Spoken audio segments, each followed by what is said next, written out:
Yo, join the community, guys. Hit this subscribe button if you're new to the channel, and thumbs the video up if you enjoyed it. So Eddie Hearn is not playing around. He says that right now there's no way he's going to offer Tyson Fury a 50-50 split. He knows his promoter Frank Warren wants that, or else the fight's not happening. But Eddie Hearn himself has said that's not going to happen. If they are demanding a 50-50 split, he's not going to make this fight happen. Point blank, period. He's offering him a 60-40 split. That's it. 60-40 split, right? Joshua gets 60% of the purse. Fury gets 40% of the purse. And by the way, he's also offering Deontay Wilder the same split. 40% for Wilder, 60% for Mr. Joshua.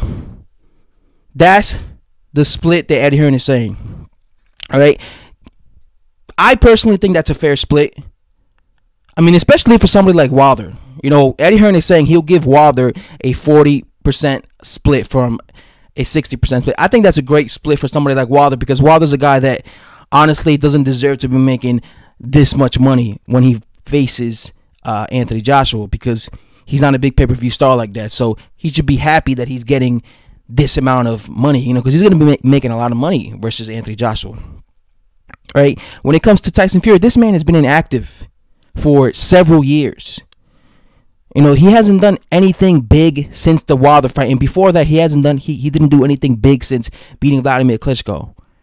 You know, so how big is his stock really? You know, and even before he fought Vladimir Klitschko, even when he fought Vladimir Klitschko, he was never really a big star when it came to drawing potential. You know, Tyson Fury was never a pay-per-view star. Let's be real. He's a great talent. He's a great talker. But he's never been a pay-per-view star. He's never sold out arenas. You know, 80,000. I don't remember people telling me that 80,000 people showed up to a Tyson Fury fight in a stadium over there in England. All right, that hasn't happened with Tyson Fury.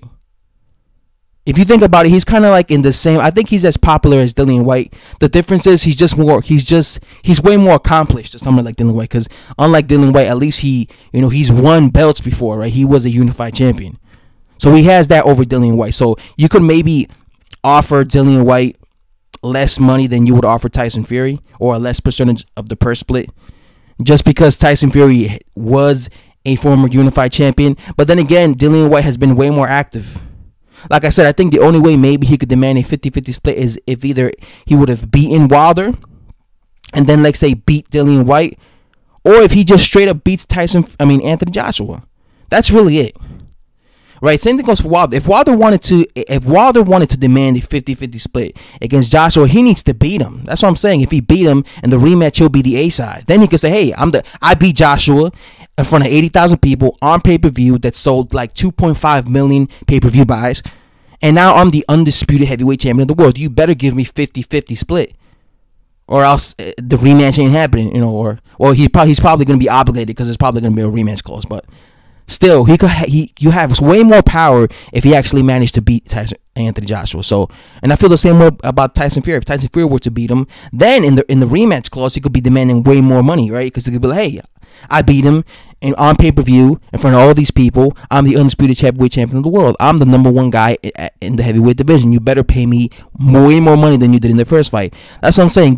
Both of these heavyweights, Fury and Mr. Deontay Wilder, should just take these offers, man. Just take these offers. It's a win-win situation. If you beat Anthony Joshua, you're going to be making a lot of money, and then in the rematch, you're going to be making quadruple. Even if they came up short and they lost to Anthony Joshua, they still would have made a ton of money. But I keep telling you guys, with these heavyweights, they know how much of a risk factor this fight is for them, because they know if they lose, this is probably the last time they're going to receive that high of a payday. So they want to keep pricing themselves out. And that's why I keep saying Tyson Fury, Deontay Wilder, and Dillian White, all these three guys are pricing themselves out against Anthony Joshua. I don't think they're afraid of them, but I think they know. I don't think like necessarily they're like afraid, like, oh my God, petrified of Anthony Joshua. But I think they respect them, and they know how much of a threat and how much of a dangerous fight this is for them. They know it's not a guarantee that they're going to win. And this is why they want to take advantage and just try and outprice themselves or try to make as much money as they possibly can against Anthony Joshua. Because it's like I told you in the past, hey, if I lose to this guy, at least I made this much money. You know, yeah, I got knocked out in 5 rounds, but at least I make this much money. So I think that this is the thing. So again, Frank Warren doesn't seem I told you guys before, Frank Warren said he's not going to make this fight happen unless he gets a 50-50 split. And now you got Eddie Hearn saying that he's not going to give Tyson Fury a 50-50 split. It's a 60-40 split in favor of Anthony Joshua, bottom line. So it looks like Tyson Fury is just not going to fight Mr. Anthony Joshua next. But again, he's already forced by the WBC to fight Mr. Deontay Wilder. And we already know he's going to take that fight. Because why wouldn't he? You know, he easily outboxed and schooled Deontay Wilder in the first fight. He's going to do the same thing. So why would he not take the fight? And that's an easy fight for Tyson Fury, to be honest with you. So, you know, maybe he might do that. Maybe Tyson Fury might think to himself, you know what? If I go and beat Wilder, then I have the WBC belt. Then I have more leverage. So maybe I could demand more money. Maybe that's a smart thing. Maybe it's a smart thing for Tyson Fury to go after Wilder. Because if he beats him, he'll have the belt, right? So maybe that's actually an intelligent move for his part. And then he tries to unify and demand more money versus Anthony Joshua. But yeah, that's what I have to say. Eddie Hearn is just saying, listen, I'm not giving you the 50-50 split. He's giving him a final offer, 60-40 split, take it. So the question still remains, is Tyson Fury going to take this fight? Obviously, the WBC ordered Deontay Wilder to defend his belt against Tyson Fury. But remember, that's for Deontay Wilder. Deontay Wilder, Tyson Fury could still choose to fight Mr. Anthony Joshua. Anthony Joshua can make a voluntary defense against Tyson Fury, and then Deontay Wilder would be forced to fight Dominic Breazeale. The WBC will then order him to fight Dominic Breazeale. So again, it's really all up to Tyson Fury. Tyson Fury could still, not ignore the Wilder rematch and go after and take Eddie Hearn's offer, fight for the unified belts against AJ, and see if he could beat AJ. But like I said, I think maybe if it's a smart move for Mr. Tyson Fury to go and instead of facing AJ to go and face Wilder to try to win that belt, and then he'll have more leverage in the negotiating tables because he'll have a belt, right? And then he could be like, hey, I'm the lineal heavyweight champion. You know how proud he is of being the lineal heavyweight champion in the world, and of course now the WBC champion, right? I'm the lineal WBC champion. So let's see what happens, guys.